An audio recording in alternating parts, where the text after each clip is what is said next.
ఇప్పుడు కేవలం 7999కే up to 10 kgs వరకు బరువు తగ్గి అధిక బరువు నుంచి వచ్చే ప్రధాన సమస్యలను దూరం చేసుకోండి.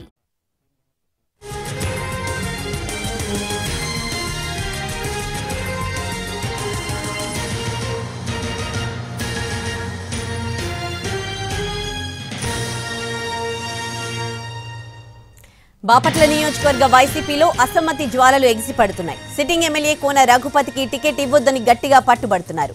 తమ అభిప్రాయాలను పరిగణలోకి తీసుకోకపోతే గోడ దూకేస్తామంటూ అధిష్టానానికి చెప్పకనే చెప్తున్నారు. బాపట్ల వైసీపీలో ఎప్పటి నుంచో అసమ్మతి రాగం వినిపిస్తూనే ఉంది. ఇక్కడ బలమైన సామాజిక వర్గంగా ఉన్న రెడ్డి సామాజిక వర్గంతో పాటు బీసీ, ఎస్సీ సామాజిక వర్గాల ముఖ్య నాయకులు ఎమ్మెల్యే కోన రఘుపతికి వ్యతిరేకంగా అసంతృప్త స్వరం వినిపిస్తున్నారు. గతంలో ఎమ్మెల్యే తమను పూర్తిగా విస్మరించారని, తమ ప్రాంతంలో అభివృద్ధి కూడా చేయలేదని మండిపడుతున్నారు. స్థానికుల్లో ఎమ్మెల్యే కోన రఘుపతిపై తీవ్ర వ్యతిరేకత ఉందని, ఈ పరిస్థితుల్లో ఆయనకు టికెట్ ఇస్తే ఓడిపోవడం ఖాయమని అభిప్రాయపడుతున్నారు.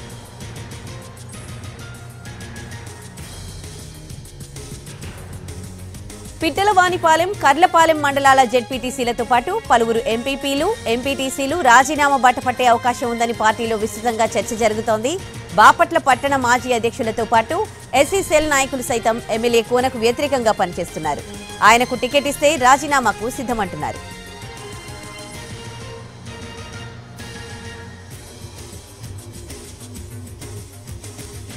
మరోవైపు కర్లపాలెం జెడ్పీటీసీ పిట్ల వేణుగోపాల్ రెడ్డి సహా మరికొందరు కీలక నేతలు టీడీపీలోకి వెళ్లేందుకు రంగం సిద్ధం చేసుకుంటున్నట్లు టాక్ వినిపిస్తోంది.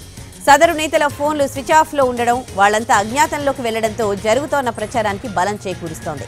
అయితే ఎమ్మెల్యే కోన రఘుపతి మాత్రం బాపట్ల వైసీపీలో అసమ్మతి లేదని, వాక్ స్వాతంత్ర్యం ఎక్కువ ఉందంటున్నారు. కోన రఘుపతిపై వ్యతిరేకత వ్యక్తమవుతోన్న తరుణంలో హైకమాండ్ ఎలా ముందుకెళ్తుందన్నది ఉత్కంఠ రేపుతోంది.